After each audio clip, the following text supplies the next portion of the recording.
What's good, YouTube? Welcome to the Ballers Club. It's your boy BallOrFallBird, the one and only Mr. Ballafall, the one and only Mr. Do It All, the one and only Mr. Everything Under the Sun will get done because your boy is blessed beyond. I did one hand because I got the mic in the other hand, and obviously y'all see I'm outside today. I wanted to change the scenery, not only because it's gloomy outside and not a lot of light, even though y'all may see it, what looks like a lot of light. My apartment doesn't have the best lighting in it from when it's gloomy outside. So I wanted to change the scenery up anyways because I know that I, do those videos inside the house a lot, and, maybe a change of scenery would be good. So to go ahead and get into today's topic, what I wanted to speak about today was don't let the fear of criticism stop you.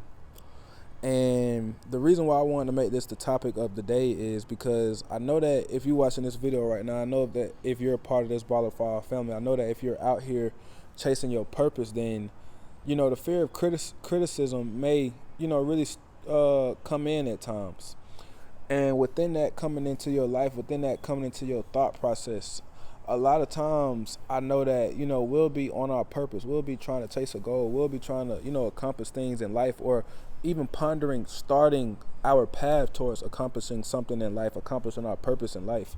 And that little fear of criticism creeps in, and that comes in the form of thinking like, dang, like, what will my friends think? What will my family think? What will, my job think? What will, my classmates think? Whatever the case may be. And, we let this fear of criticism come in, and it does way more negative in our life than what we even possibly think it can do in a positive manner, even if we mold ourselves to that possible criticism. So what do I mean by this? What I mean by this is, number one, when we let the fear of criticism guide our decisions, when we let the fear of criticism mold our thoughts, mold our actions, a lot of times what that would do is, number one, it robs you of your initiative.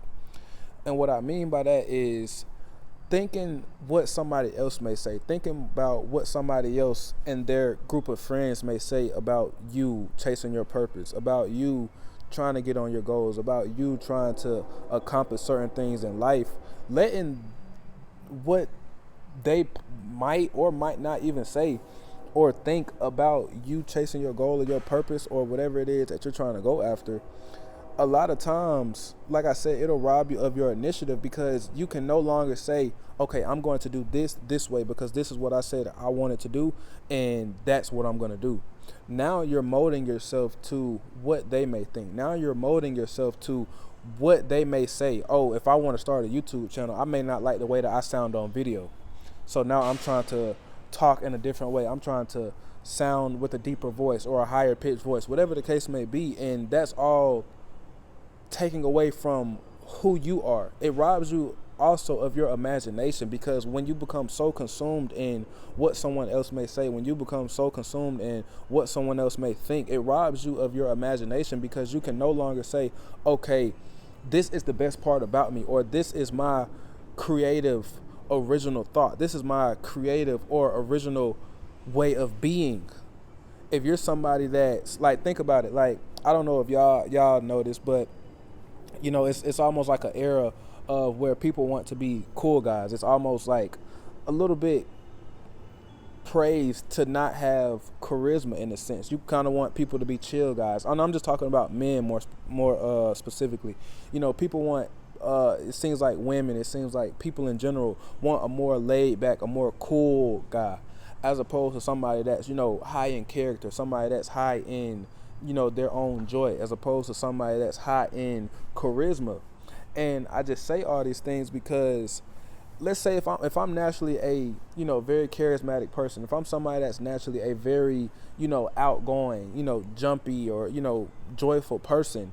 And it's not to say that if you're a chill guy that you're not joyful. It's just to say that, like that stigma, it makes it seem like, okay, maybe I should suppress how outgoing I am. Maybe I should suppress how charismatic I am, so that I can mold myself to this cool guy look, so that I can mold myself to this chill guy look, whatever the case may be. And I'm just using that as a specific example, because I know that's something that's really active in the world right now. A lot of people, it's kind of praised, like I said, to be that chill guy, and you don't necessarily have to be like that. Like, you are, as I always say, we are all our own unique piece of the puzzle. We are all our own unique piece of the world's puzzle. The world is built, the world is made as a puzzle, and our purpose in life, the thing that we serve in life is all a part of our piece in the puzzle. So I just say all this to say, like, when we let the fear of criticism creep in, when we let the fear of criticism and what other people may say, what other people may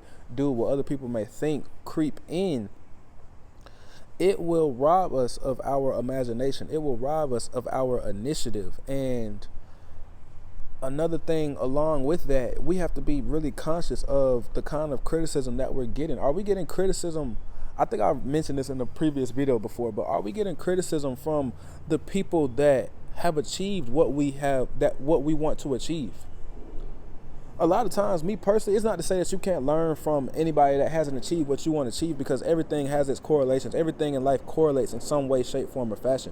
But what I mean by that is, if I'm not being criticized by somebody, and I say criticized in the sense of they have something positive or negative to say in my lens of looking at it. If I'm not being criticized by somebody that has achieved what I want to achieve, then in a sense, I don't really care about it, because what can you criticize me for continuing to try for?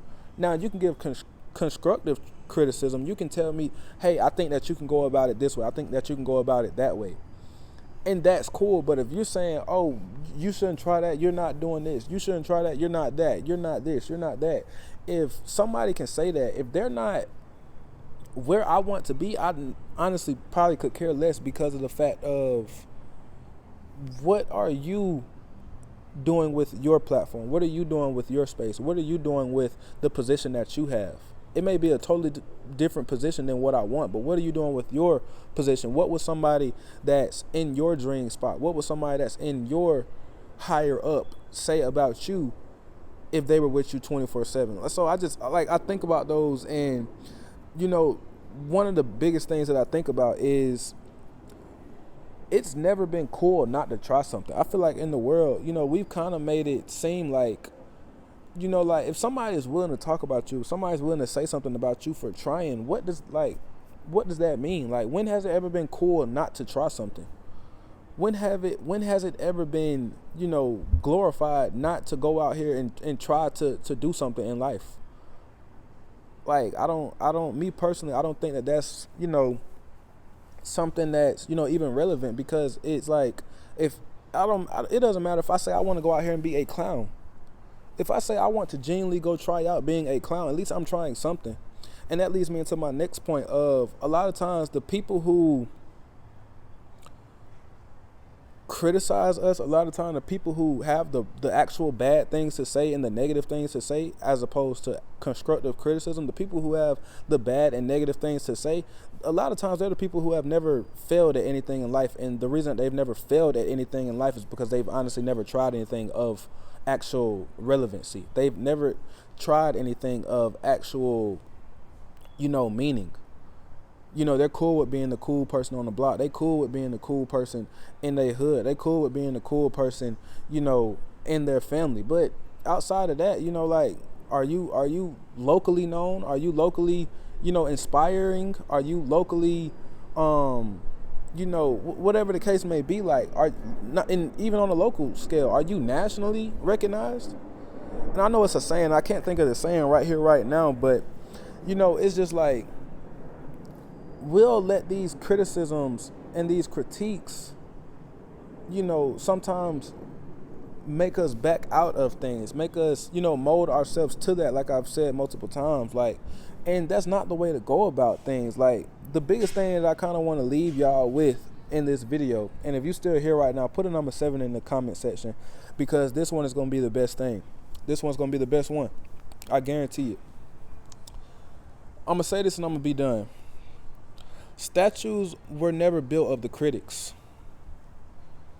And that's something that I read in the 12 Universal Laws of Success. Y'all know I keep this book with me pretty much at all times, but the statues were never built of the critics. Every LeBron hater, every Michael Jordan hater, every Kobe Bryant hater, every Martin Luther King hater, every, whoever a public figure is that whoever a public figure is that you may idolize or whatever the case may be.